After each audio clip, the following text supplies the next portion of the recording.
हे मनुष्य, तुम कितने भी क्रोधित क्यों ना हो जाओ, लेकिन अपनी माता को ये 5 बातें कभी मत कहना, अन्यथा एक दिन ऐसा आएगा जब तुम्हारे पास पछताने के अलावा कुछ नहीं बचेगा। क्योंकि संसार में हर रिश्ते का विकल्प मिल सकता है, पर माता, पहली बात, तुमने मेरे लिए किया ही क्या है? यह वह स्त्री है जिसने तुम्हारे लिए अपनी नींद, अपनी इच्छाएं और अपने सुख तक त्याग किया। उसके त्याग का हिसाब शब्दों में नहीं लगाया जा सकता।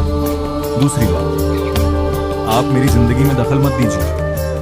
याद रखो, माँ का हस्तक्षेप नियंत्रण नहीं, चिंता होती है। वो तुम्हें गिरते हुए नहीं देख सकती, इसलिए बार बार समझाती है।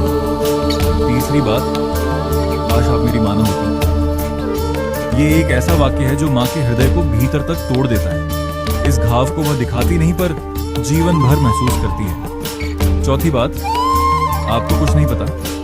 हो सकता है उसे आधुनिक दुनिया की हर बात न पता हो, लेकिन जीवन का अनुभव उन पुस्तकों से भी बड़ा होता है जिन्हें तुम ज्ञान समझते हो। और पांचवी बात, मुझे आपकी जरूरत नहीं है। जब तक माँ साथ होती है ये वाक्य आसान लगता है, लेकिन जिस दिन उसका साया सिर से उठ जाता है, उसी दिन समझ आता है कि सबसे बड़ी ताकत वही थी।